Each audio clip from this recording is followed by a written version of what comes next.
Let's go! Hey everybody, Coach Scott here, and today I want to talk to you about I bet you can't just eat one. That's right, I bet you can't just eat one. You see, a fundamental principle to getting healthy and staying healthy is understanding that food is for fuel and not for pleasure. Now, we can get some pleasure from food, but it shouldn't be our driving force to eat. So what do I mean by this?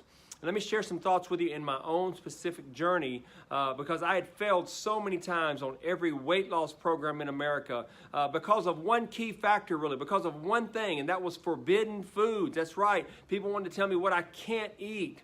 And you see, I found that when I was not allowed to have a certain type of food because of the specific diet that I was on, then I instinctively wanted that food even more. It was like a magnet drawing me to it. And sooner or later, what would happen? We all cave into that craving. And an Oreo, one Oreo, I should say, would turn into the whole bag of Oreos. And when I told myself that I can eat any food that I choose to eat, that caused me to be in control around any type of food. And I discovered that I was the one in control of food, and the food doesn't have to control me. And that, by the way, my friends, is real freedom when you can say, I control the food, and the food doesn't control me. And that goes back to my title. Remember that old Lay's potato chip slogan, bet you can't just eat one? Well, you know what? It's true.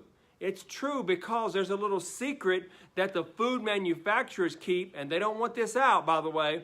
They all have what's called food scientists on their payrolls. Did you know that? And food scientists know that human beings love those fatty, those sweet, and those salty foods. Therefore, they create foods that affect your brain chemistry, and you can actually be hijacked in your own brain by food. And when you like the way a food tastes, guess what happens? You're going to eat more of it. And that's why we teach you about the foods that you should limit or try to avoid, particularly in the 90-day process of transformation that can have a great effect on your body. And by the way, that puts you back in control when you can decide which foods you limit and which foods that you eliminate. And that's the difference between somebody telling you that you can't have a food versus you deciding that you don't want it or you choose not to eat it.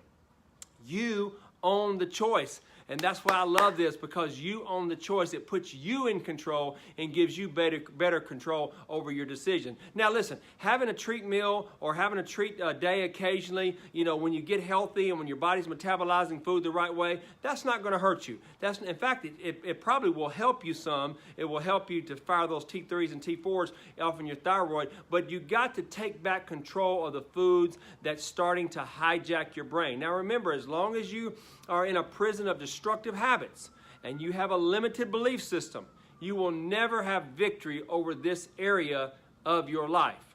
And once I learned this little secret, once I put this practice into place, these habits and these routines and the mindset, changing the way I think about food, I dropped over 100 pounds of fat. I got off 5 medications in the process, and I became my own health and wellness expert. And the beautiful thing is, you can too.